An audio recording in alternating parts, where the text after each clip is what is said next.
Thanks for listening to the AZ Wildcats podcast. I'm your host, Mike Luke, brought to you by DraftKings. Great deal going on right now. You throw for new customers, throw down $5 on an NFL game, and if either team scores, guess what? You get $100 in free plays to work with there. A lot of people are doing it, so hop on there and be part of it. All right, now joined by very special guest, Jim Rosborough, one of the absolute icons in the basketball city of Tucson. Coach, there's no baloney involved right there. We appreciate you coming on, my man. Yeah, Mike, nice to be with you again. Yep, a few things to talk about since we last got together. So yeah, nice to be with you. For sure. So I was thinking last night, as we're watching Arizona, Michigan, and I'm thinking to myself, I'm like, who could really be able to talk kind of what's going on here with the early conference schedule, playing really, really good teams, and you know what kind of goes into it and what you saw out there. And I'm like, well, how about the assistant head coach for the Arizona basketball team when they played pretty much anyone at any point, and that's why we got Coach on. But Coach, before we get into that, just watching the game last night, what were some of your initial thoughts just kind of watching the beatdown that was the 80-62 win over Michigan? Well, I think a lot of things, Mike. First of all, it really looks like the guys like playing with each other. You know, there's a lot of enthusiasm, a lot of high fives. The bench is going crazy. They're on the floor after loose balls all the time. They're very celebrating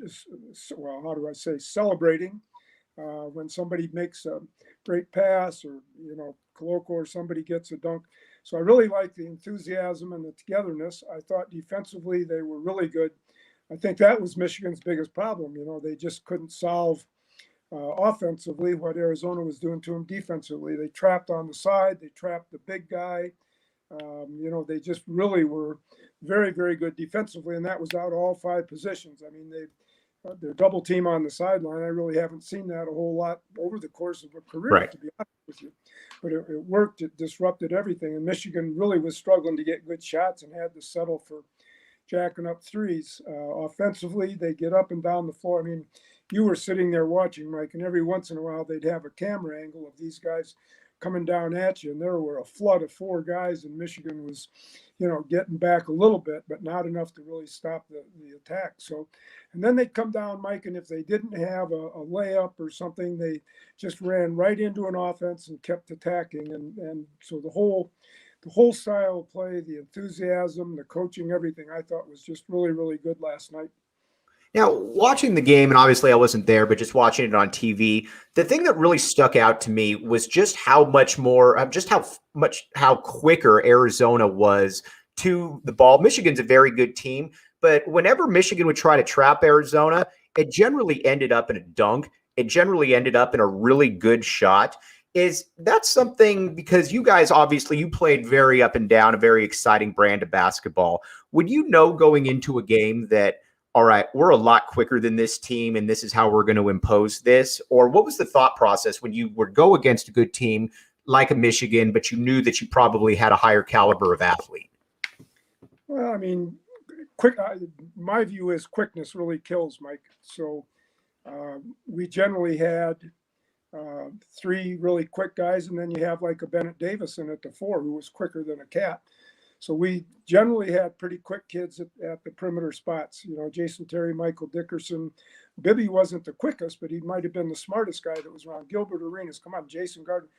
So the quickness factor, you point that out to your own team. We are quicker. Now, other teams may be quick, but then you got to get down and defend, and you point that out to them, and you got to contain and keep them in front of you and that kind of thing, Mike. But so we would point out there with Lute, if we felt we were quicker, if we felt we could get into the lane on them, were they good enough defensively to stop what we were trying to do, point that out. And then if they were a quick team, you certainly point that out from scouting, and maybe they saw them the other night in person. I don't know that.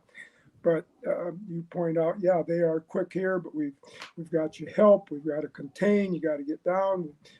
Whatever their formula was to double on the sideline, I thought that was terrific, and that screwed up the whole thing Michigan was trying to do. So, yeah, you would point out all those things, and that's why you spend time on film and kind of get ready for games and give your kids a scouting report and so on, Mike. I think what makes this team different, Coach, than a lot of the teams that we've seen, and we'll go down memory road here in a memory lane here in a little bit. I'm obviously just a fan. I've always considered '01 to be the best team that I at least saw that you guys put out there. Again, I'd love to get your take because you would know better than me. But the one thing that made '01 so unique, I always thought, and 2000 before Lauren Woods got hurt, was having a Lauren Woods shot blocker on the back end right there where you could take some chances. And, oh, by the way, if somebody gets by, it's not the end of the world because you got somebody back there. Arizona's got that right now with a guy like Christian Coloco. I'm not saying he's going to be Lauren Woods, but when you have a shot blocker like there with that kind of timing, Coach, it just changes everything from a strategic perspective, no? Yeah, absolutely. And, a lot of times it's not even the block, but it's just changing the arc or the trajectory of the shot. And the Michigan guys were getting in there where Coloco could go up and change the rhythm and change the arc on the shot. And that's as good as blocking a shot. But on the other hand, if Michigan got in too close where he could get a piece of it, I mean, he's there. And I'm not saying anybody outside is gambling, but if you do make a play and for some reason they get by, you always got that guy behind you that's protecting the basket. That's what they call him, a basket protector. And so he's good. And the big kid, Umar, is good back there. So they've got the two big guys that can protect the basket.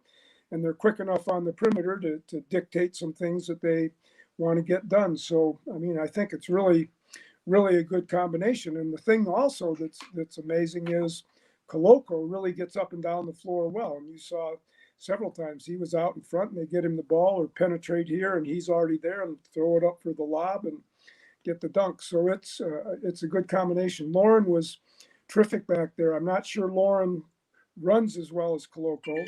And Lauren blocked a lot of shots, and the one shot that he did block, Mike, was a horrendous call when we were playing at Connecticut, and I had. Oh yeah, I remember that. Yes, Richie Ballesteros, bless his heart, calls it goaltending, and Lauren was up there. And so, Lauren was great back there too. I mean, he was a basket protector, shot blocker, could slide over, mobile kid. And that's what Coloco was. Coloco was really, really mobile back there, and actually a very tough kid. It's surprising if you watch him. He's a tough kid too. Oh, Coach. So I got to talk with Tommy Lloyd for a little bit, and it was a very informal setting. But I asked him about because he was the assistant coach for almost 20 years, actually over 20 years at Gonzaga. So he was there with the Blake Step teams, the double overtime teams, the Elite Eights. And I asked him about just Arizona, or what his thoughts were of Arizona.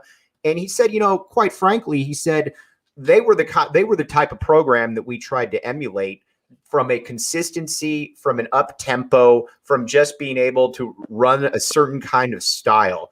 When you guys played Gonzaga, what were the scouting reports like? What generally was, when somebody says that, that's a Gonzaga style of basketball, and he said we tried to be like Arizona, what exactly do you take from that? Here, let me pull out the scouting report, Mike, here in my door. Right. Well, just to regress on a little bit, when we got the job at Iowa, Lute did in 1974, and I joined him, we emulated Indiana. We wanted to be able to run our offense against their defense, and we wanted to be able to defense their offense. So the whole thing was modeled on how we could get as good as Indiana. I don't blame them for looking at our program at the time, and I don't say that egotistically, but we had good athletes. They played hard. They played together. We got up and down the floor. We were always in an attack mode. A little undersung, in my view, was that we were a pretty good defensive team. Now, when you're going up and down like we were, the other team does get a number more chances with the basketball, Mike, but I always thought we were a little bit of an undersung defensive team because we were sound there and help side and had shot blockers in the back and pretty tough kids. But I would say with Gonzaga, if they were trying to, and really, Mike, maybe more than anything, what he's saying is the consistency, because I think after the first year, Lute was in the tournament every single year. In my time here, 18 years, we were in the tournament every single year. Sometimes we were out a little bit too soon, Mike. You know that out of the tournament. But, there were a lot of good. And, the other thing, I think, if Tommy would admit this, there were several teams around the country that emulated our uniforms. Not only were we good guys, good players, but we had the best uniforms in the country and the best logo. So I think UConn went to our style uniform. Gonzaga kind of emulated our uniform. There were a lot of people. So it wasn't just the play, but a lot of things were really, really good about the program. And I think if he says they wanted to emulate what was going on, I mean, that's fine. We were a good program. No question about that. All right. One other thing, too, that a lot of people want to emulate, but nobody can really do is the DraftKings Sportsbook app. Here's the deal. You throw down, if new customers only, you throw down $5 on any NFL game. And if they score a point, which will happen, then guess what? You get $100 in free plays. It's really that simple. I bet on Arizona last night. I liked Arizona money line, and I was paid out pretty well from the DraftKings Sportsbook app. Here's the deal. 21 and up, Arizona only. Gambling problem, call 1-800-NEXT-STEP. New customers only. Minimum $5 deposit, $1 wager required. Eligibility restrictions do apply. See DraftKings.com/sportsbook for details. Coach, it's I'm going back and looking at it too from a gambling perspective. You guys were always the team too that, you know what, nobody's really going to want to take the under in total points when you play Arizona, because guess what? That game's probably going over in a big way. And that's kind of what we've seen so far from this Arizona basketball team, in that Sean Miller did some really good things. But when I think of Arizona basketball, when I think of the heyday, what I grew up with, it was getting out and, you know what, imposing your will. If you had the better team out there, especially after you guys switched to more of a guard-oriented approach, you know, kind of after the Tucson skyline, that's really, I think, when people think of Arizona basketball, that's really kind of what they think there, Coach. Yeah, I think there's no question. We were an attack-oriented team and got up and down the floor, and we always had good guys at the wings. I mean, you can envision, Michael Dickerson running the floor quick as a cat, Miles Simon on one side, Terry maybe with or without the ball. Richard Jefferson running. Come on, I mean, you want to see Richard coming at you at about 6'7.5" and gets a nice pass, and here's the hoop up there, and you're going to get dunked on. So it was an up tempo, and I mean, there were a lot of reasons for that. Number one, wear the other people out, take their legs away in the last 7 or 8 minutes. Two, it was very exciting for the kids. I mean, they were given a lot of freedom, Mike, and you saw it. The offense was designed to let them use their individual skills, and if in fact they were good enough to, become pro players, it was a system that got them ready for what they were going to see in the pros.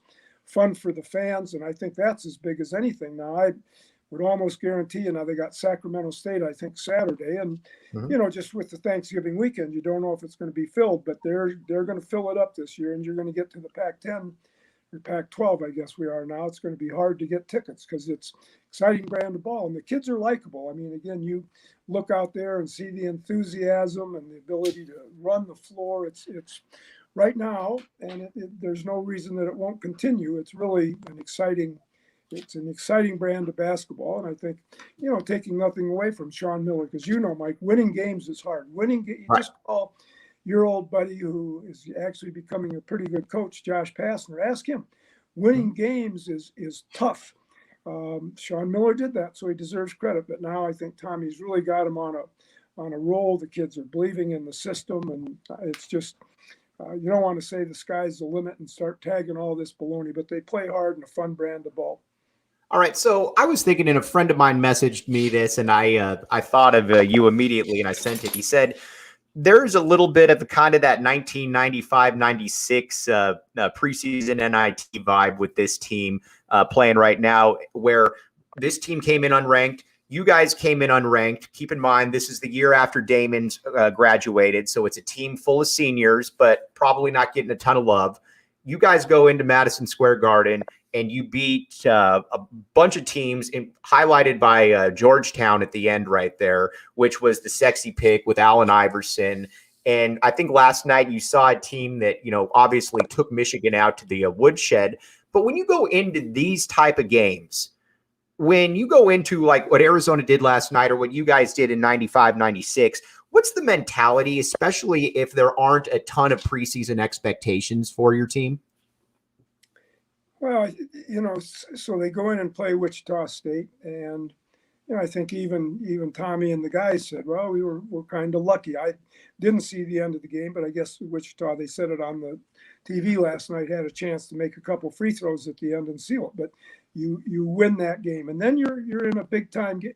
And if you for 1 second think that the kids don't understand who they're playing and what's at stake, and it's on ESPN, and their girlfriends, if they're lucky enough to have one, and their parents and friends and high school coaches, they're all watching this thing across the country, as are all basketball fans. I think even we had some girls on our team out at Pima that were watching this game last night.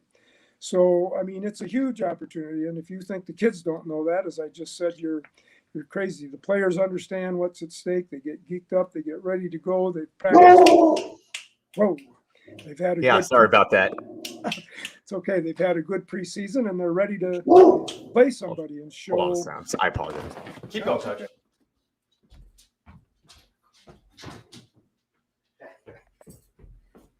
Sorry, he just I apologize right there. He just got out. My bad. Okay. Yeah. So in any event, the kids knowing it's a chance to go out and play some of these probably players that they've played against in summer AAU ball, some of them, and so on and so forth. But Michigan was ranked, whether it's now legit or not. They were ranked 4th in the country last night, and it's a big opportunity for the Arizona kids, and they knew it. They had a great game plan, got out and dismantled them. I mean, it really wasn't even a close game after, 8 or 10 or 12 minutes or something. It was just totally taking Michigan out of what they wanted to do. So, yeah, it's fun. The kids understand. Kids like big games. I mean, I'm not taking anything away from anybody that Arizona's played, but the kids understood what was going on last night, as did the coaches, and you could see on the bench the enthusiasm and everything. So, yeah, they know. You don't have to say much about it at all, Mike. Okay, now let's talk a little bit then from the point guard position right there. You've got a guy in Kirk Kriisa who, you guys always kind of had Cadillacs at the point guard position, your Damons, your Bibbies, your Jason Terrys, your Jason Gardners. What do you see from Kirk Kriisa just through a couple games? What are kind of your initial impressions of the point guard that Tommy Lloyd's got running things right now? Plays hard. He really plays hard. He's a tough kid.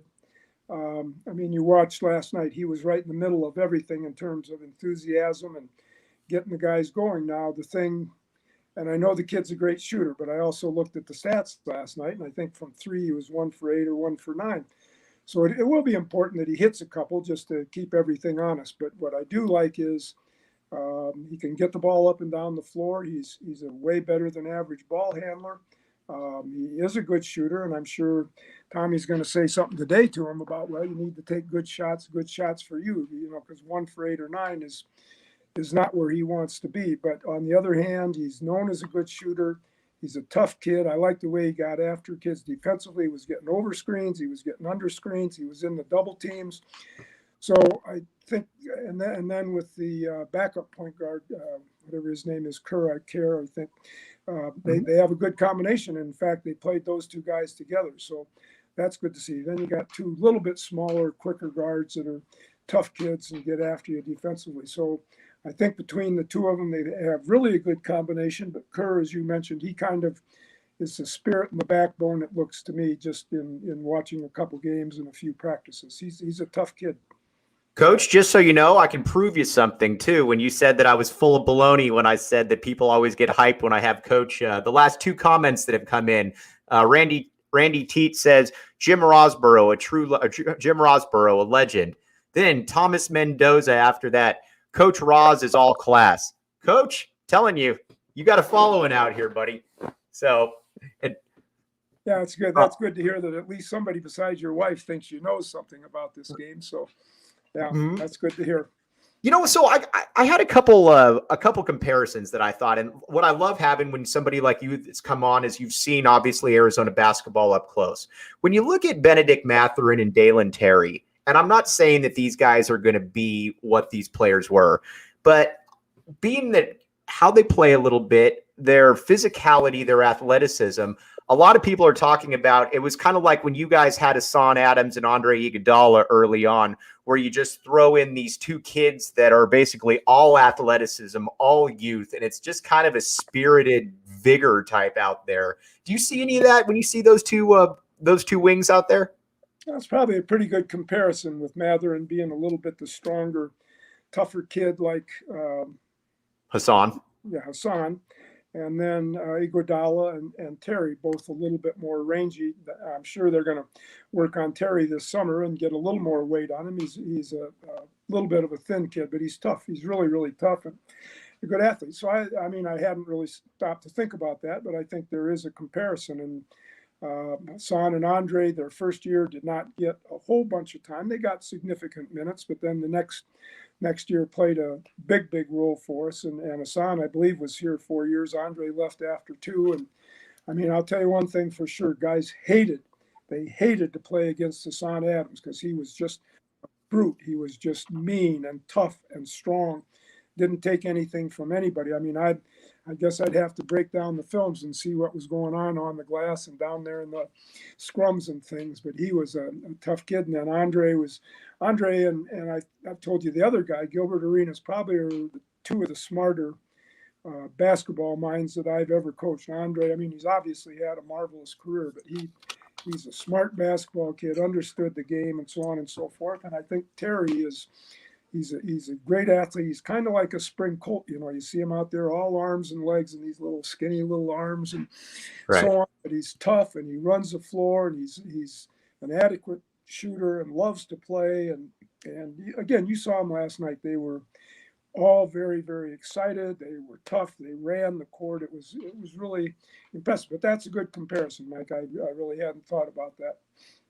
Okay. As we talked about before, DraftKings Sportsbook app, code word PHNX. Great deal going on right now. You throw down $5 on an NFL game if you're a new customer. Guess what? You get $100 in free plays if either team scores. It's really that simple. Again, I threw down yesterday. I thought Arizona was going to beat Michigan. I thought they had a good chance. Took a money line. I put down a whopping $5, Coach, and guess what? It paid out $8.97. So there you go.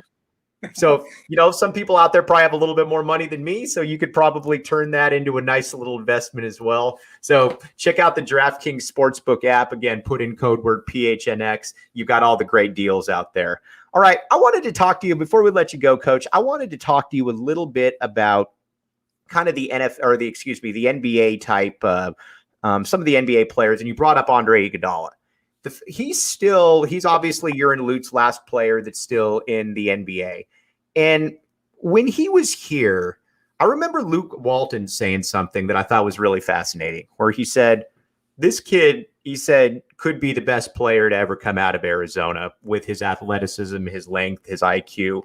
When Andre was here, did you foresee this kind of pro career? And did you see a guy that would still be playing meaningful minutes now for Steve Kerr and the Golden State Warriors? Well, I don't know if you can ever project that because we've had some other good ones here that haven't had the prolonged career that Andre has. But here's some things on Andre. One, he's extremely smart. Two, he takes care of his body. Three, he takes a little bit of time off and then gets back in the gym, back in the weight room. I mean, if you wanted to look at the prototypical body form for a pro athlete, all you got to do is take a picture of Andre Iguodala, you know, with the long arms and hands and great IQ. He's smart as a whip on and off the court. I mean, he's done a marvelous job off the court in terms of getting set up for his post-career time. And I've kidded him for several years now that I believe he's the next commissioner of the league. So, you know, maybe he'll give me a scrub job down there when he becomes the commissioner of the NBA. But he's smart. Now, do you foresee? Now, he's been lucky on injuries. Maybe he's had a few little bumps and bruises over the years. I don't remember anything major, but he's avoided injuries. And sometimes some of these great players, you know, they'll hurt a knee and never come back. The kid that comes to mind, I know people don't like to go back to Iowa, but we had a great guard at Iowa, Ronnie Lester, who was, in my view at the time, the best in the country. I don't care who you want to say. And then he hurt his knee as a senior. Now, he did have a 6-year pro career with the Bulls and maybe a little time with the Lakers, but he would have been 10 or 12 years, except for then. Andre's avoided injuries. He's smart. He does his job. He got, I think, a good basketball background when he was here with us as to how to play. He can handle the ball. He can guard 1 through 4. I mean, he's so versatile and so smart and long arms. And you see, even now, he's defending one of the best perimeter players that the other teams have, and maybe even a smaller 4. So He's done just a marvelous job. Anybody young going into the NBA, all you got to do is look at Andre Iguodala, and that's how you want to live your life and how you want to prepare to be a professional. He's a professional in every sense of the word. The great thing here at the AZ Wildcats podcast is that we're fortunate enough to have great guests like Jim Rosborough, who can really kind of take you behind the scenes, how a lot of these things really work.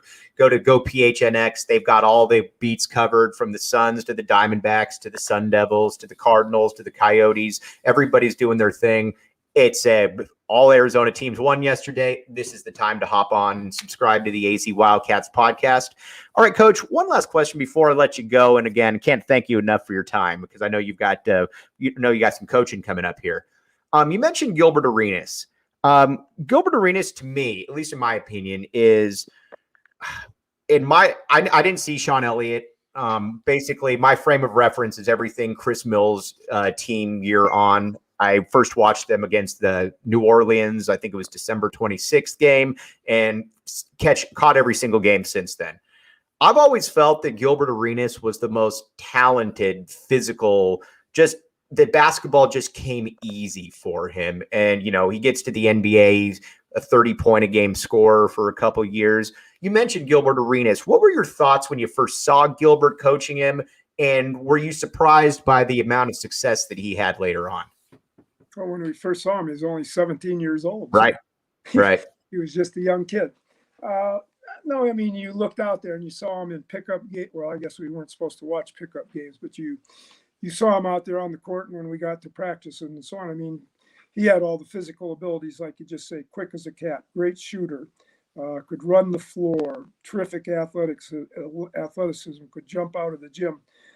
And I told you this before, Mike, when we've talked, really a good basketball IQ. He really understood the game. He really saw the court, saw what was going on. So he was, there's a lot of good ones that I've been very, very lucky to coach. I will be honest with you on that. But in terms of pure basketball knowledge, I mean, you can talk Damon, you can talk Gilbert, Andre, a couple others, but Gilbert essentially, I mean, if you do what he did here, and he was on great teams and fit in, and he was smart enough to fit in and not want it all about himself. Great teams here, and the team that if he had not gotten hurt in 2001, I think we win the national title there, but he took a severe blow to the chest and he couldn't raise his arms and all this kind of stuff. But he was terrific for the time we had him, and then he went in the pros, and to do what he did in the pros, as you just mentioned, 30 points a game a couple times. I think he led the league in scoring once. He was a multiple-time All-Star, and then kind of pulled one crazy right. stunt, or I'm not sure he would still be playing, but he would have had a 12, 15-year career. And he had a great body. And he, like Andre, as far as I know, never had any serious injuries that would have prohibited him mentally or physically from, really, right. really playing at a high level. But he was a tremendous player and a great, great basketball IQ and a good kid. A little bit of an eccentric in some ways. We all know that. I mean, why everybody's light bulbs were out of there when we were traveling. He'd get into rooms that were unlocked and take all the light bulbs out, and we'd wonder where they're. He was a crazy one, but boy, he was a good player. Okay, Coach, before we let you go, let the people know what you're up to, where you're off to right now, and what's going on in the Jim Rosborough coaching life. Well, I'm immediately off to the shower to get this hair wash stuff.